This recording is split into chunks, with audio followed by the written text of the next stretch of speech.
Hey guys, how's everyone going? I recently posted on my Instagram a couple of round bottom bowls. So basically made from exactly this log. So this was a long cutout. And so basically a slab that was cut off of an oak tree that was thrown away. And I recycled them and I made some round bottom bowls. So that's what I'm going to be showing you today in this video. The process is very simple. It's basically a live edge bowl, but you just take the tenon off at the end. So this is going to become a round bottom bowl. So let's get this on the lathe and let's get started. So the first thing we're going to do is we're going to line this up. So we want all these faces to be pretty much aligned. So I want that's going to be a little bit low. So I think that's the best I'm going to get it. I don't think I'm going to be able to get that, and that level. So at the moment, it's not too bad. It's not too horrible. Maybe if I just move it like that a little bit. Yeah, that's not too bad. So tighten that up. Now we're going to have to lower the speed a little bit because this is going to be relatively off-centered. So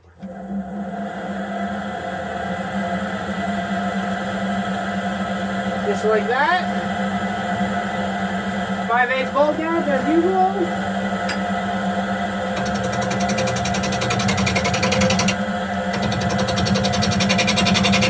I want to go slowly because this is really off-centered.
So that's nice and round. Now the classic live edge bowl. We need to go from this side so we don't rip the bark off. So that's what I'm going to do.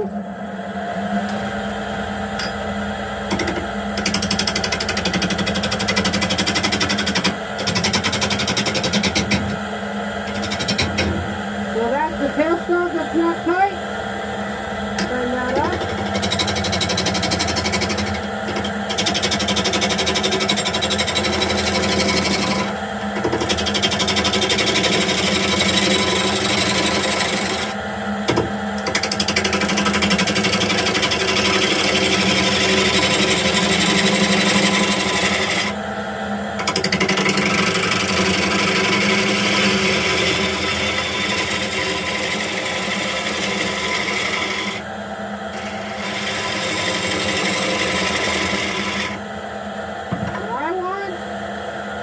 Because this is going to be a sphere, a round bottom bowl, I want the most spherical shape that I can get.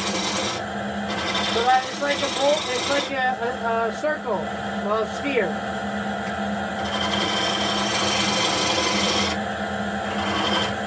Now we can put a tenon on.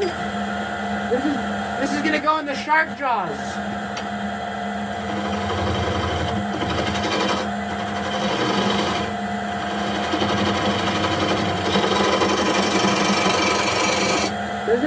free, it just has to grip the ball.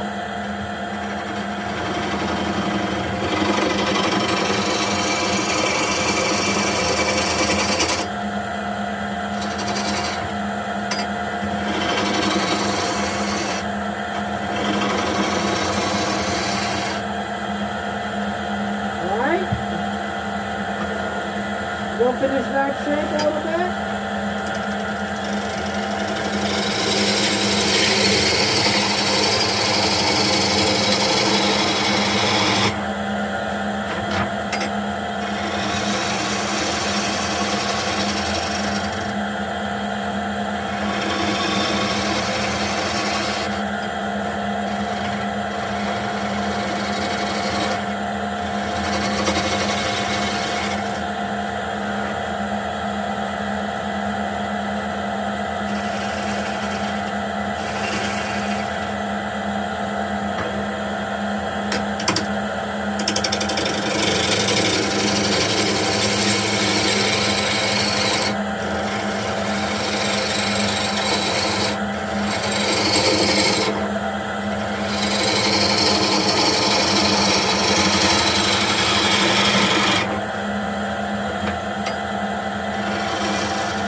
Now, red oak smells just amazing, and it has this beautiful color, like it's red.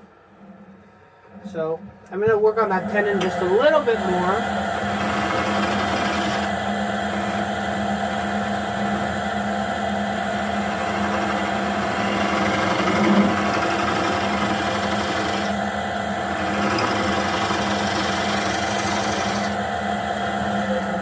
There we go. This is just beautiful. I love red oak. Is just such a fun wood to turn. Anyway, now that can come off. We can put that into the chuck. So I know it's a small tenon, but I want a small tenon so I don't have that much to remove when we'll get to the final stages of this. So we're going to put this in the chuck, get a recess, sand the outside. So, and you can see that because we balance those sides, it's not too lopsided. It's not that bad. So let's get this into the chuck. Now let's put that inside the chuck. Now if we mark the tenon, so usually when wood is still relatively wet, it will stain, but this is not a problem because we're taking that off afterwards. So now, we have to get this hollowed to get a recess to be able to sand and finish the outside.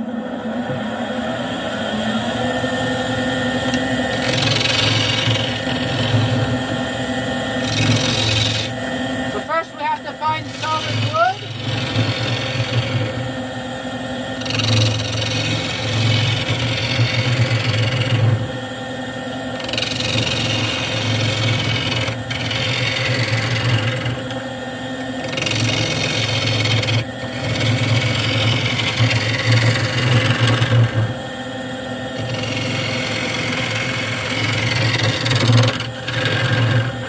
Think that's enough? Raise the rest. Square and scraper.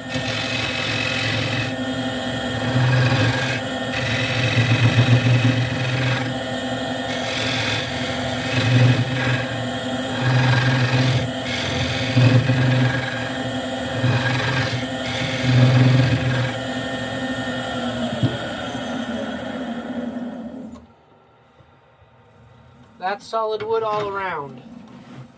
So now we can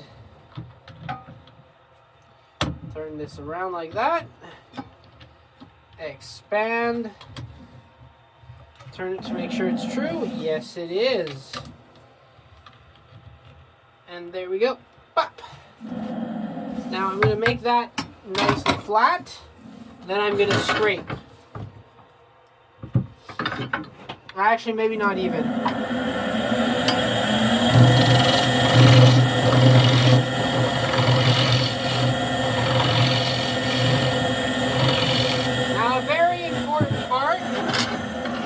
Indicate center. So I'm just gonna, before I forget, just going to mark center with my tailstock, because if you don't mark center, finding its true, where it's going to turn true on the jam chuck is going to be a nightmare. So you want to do that as soon as possible. So I'm going to do the rest with a scraper, because why not? Right, little bowl scraper.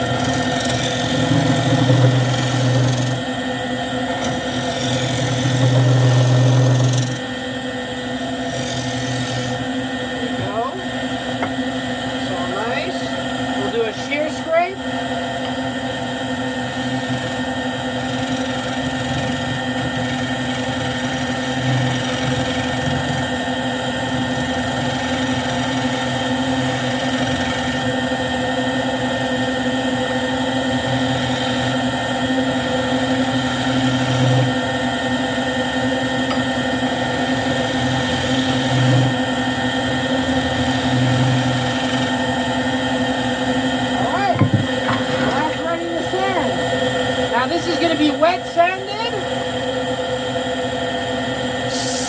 So again, you want to be careful not to go close to the bar. So that's why I use two hands like this, and I don't use one hand, because I do fancy keeping my fingers.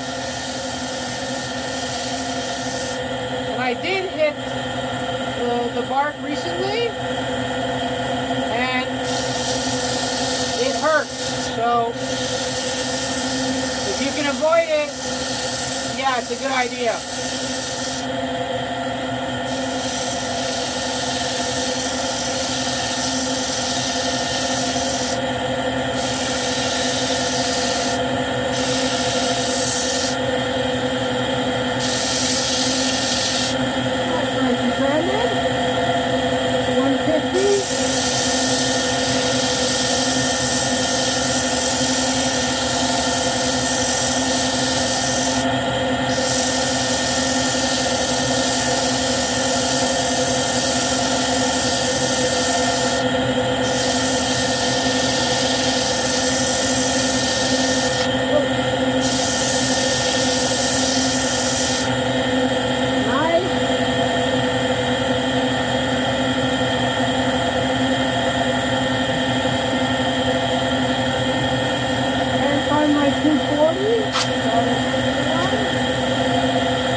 Beautiful.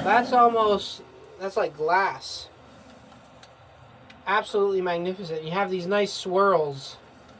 Just beautiful grain. Alright, now let's do the inside. As I always say, doesn't matter how good the outside is, if you screw up the inside, it's all worth nothing. So let's get that done and make sure that it's nice.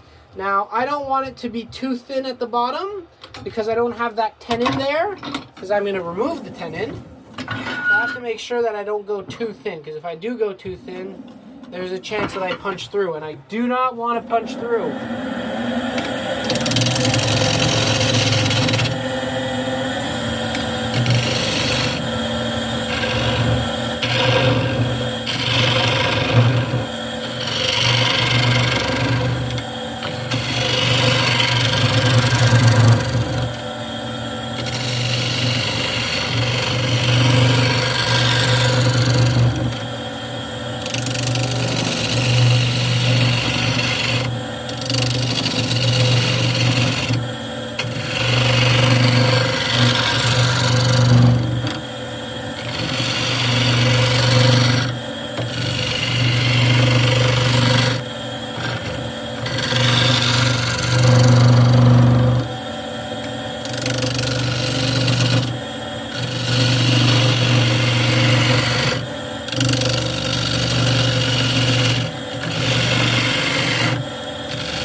how thin we've got this.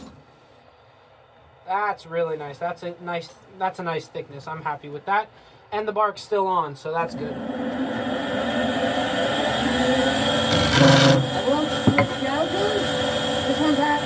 This one has a little bit more reach.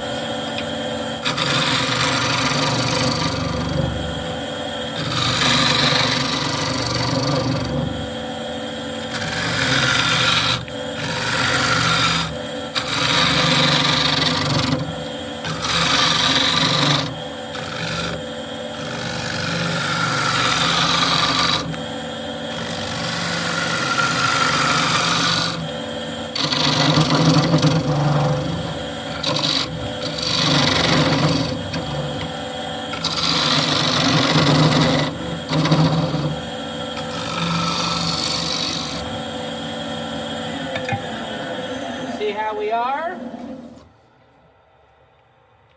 Nah, that's pretty good.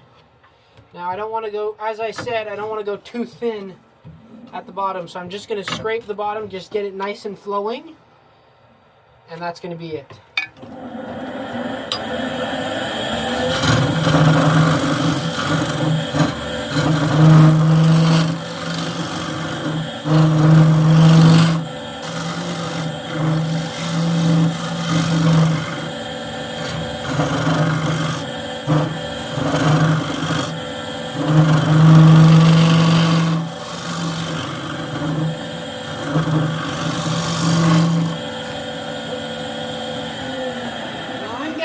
Vibration in the center when I'm hollowing, and the reason is there's a knot right there, so that's a good indicator of why I'm having that vibration.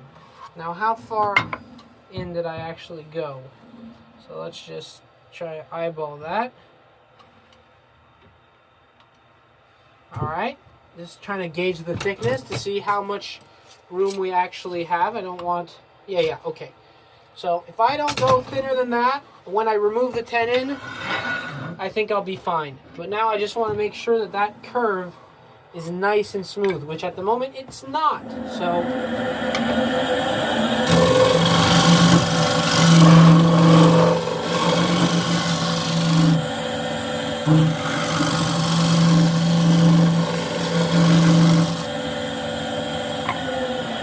normally I'd hold the scraper like this, but because of that, no way, Jose, I am not stupid enough to do that. So, okay, that's pretty smooth. There's a little bump at the bottom, so I'm just gonna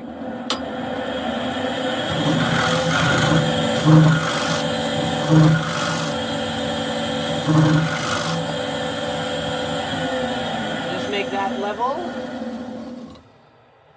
Alright, and that's smooth. So now we're going to sand. So now obviously I'm not going to sand with my hands. I'm going to use the drill to do that. So take that off. I'm going to use some new pads. Actually, I'm just going to check the old pads, see how the old pads are. Well, the old pads are fine.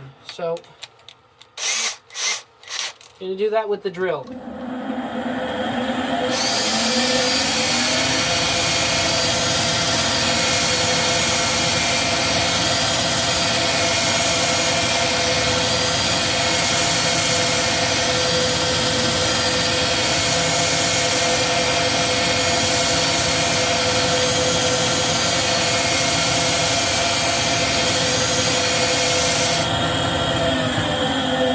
If there's any torn out grain, a little bit there, we can do that.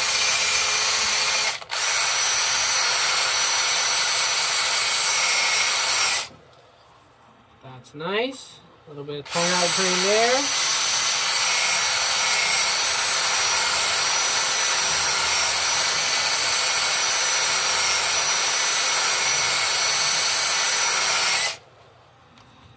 Beautiful. All right, move on to the next grit, which is 120 or 150.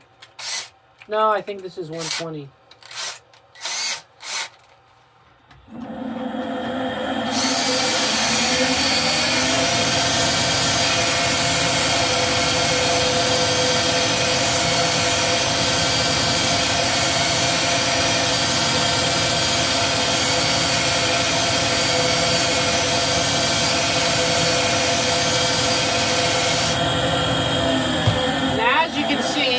done this in other videos, I'm always sanding from there in. I'm not sanding where the bark is, because these pads, they're not expensive, but like when you break 5 of them and you constantly have to replace them, it becomes expensive. So if I have to do any sanding here, I'll just wait till the lathe is off and then just finish that off. Right? Because I don't want to smack the bark while it's turning. Not only that, you can pull the bark off by hitting the pad. You can damage the pad and damage the bark. So you don't want that. So the best thing to do is just go in afterwards and just finish off. It's a more economical way to go. Alright, let's change pads again. This is 240. Oops. Going in the wrong direction.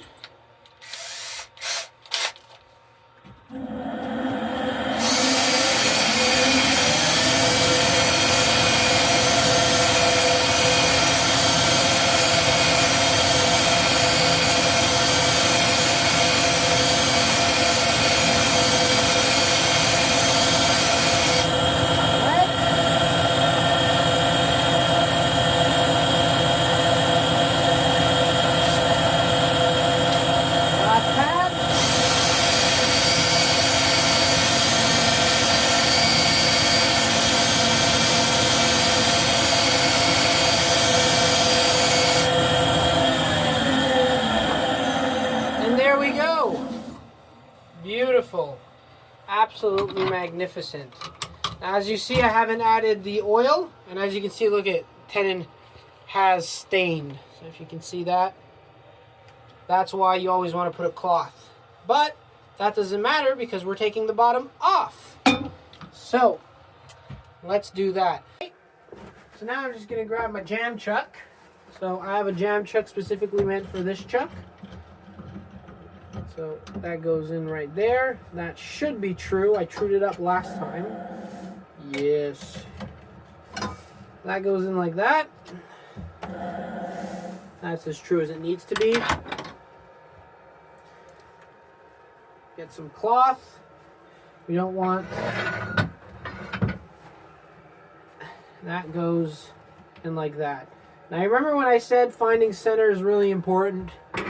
This is why. If you don't find center, getting this to turn true is going to be a nightmare. So now I know where center is. So if I turn that, that's pretty true. It's not the best, but it's pretty true. But just imagine if I just show you guys, if I put this center here, and then you have to fiddle around with it. But if you found center, just put that in. Boom. It's done on itself. Now all you want is you don't want this to spin freely. Now obviously the speed goes way down because we don't need it to go fast. All we need is to just touch that up. So I'm going to be using a spindle gouge because I can get in there with my spindle gouge. Drop the rest. Turn it on slowly. Very important to go slow.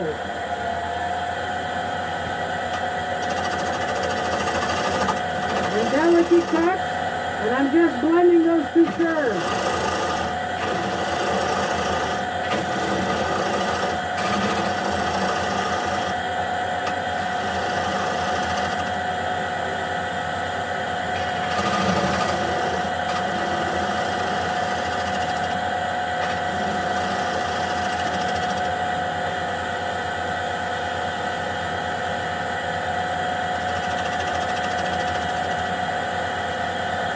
I'm going to sand. Now another thing I could do, so you see that's not too bad. Take that off. That gives you a nice round bottom. What I'm going to do is, this isn't the best live center for this. Sometimes this thing doesn't want to come out. You have to whack it. This one might be a little bit better. I'd prefer using in all around this one, but the bearings in that one are shot and I haven't had time to fix it. So that's why I don't use this particular live center that much.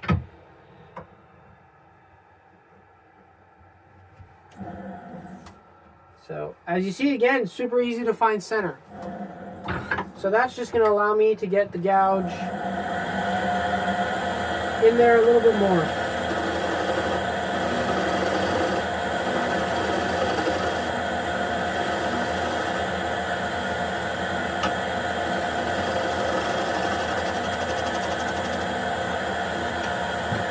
All right, now we can sand.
So that comes off.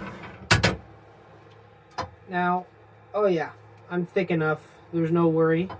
Now you have this little nub. So what I do is get my Dremel tool out, have a tungsten bit on it, and I just slowly but surely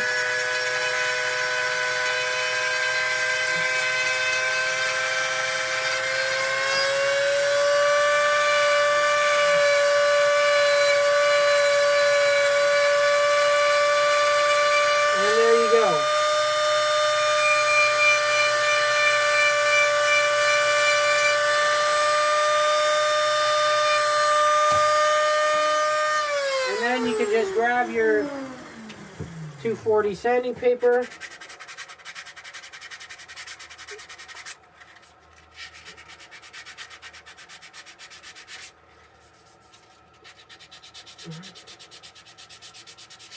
And boom.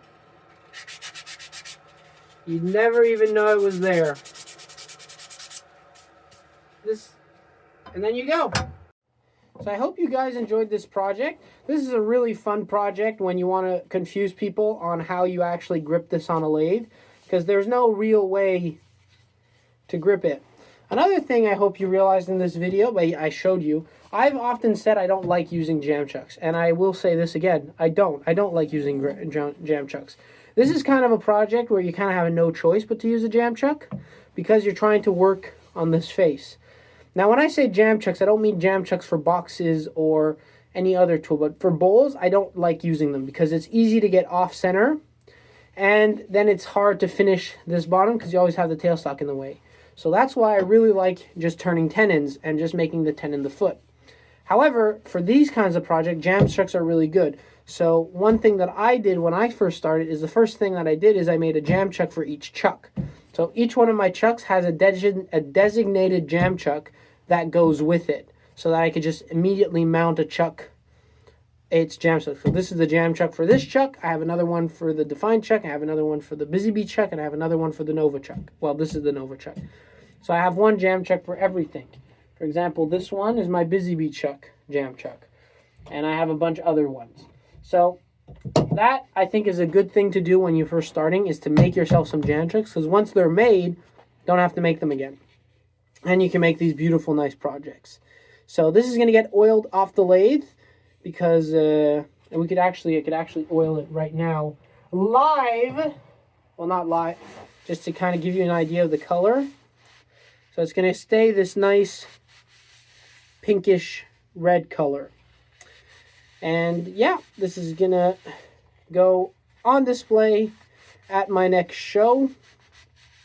So as always, happy turning, and we'll see you next time.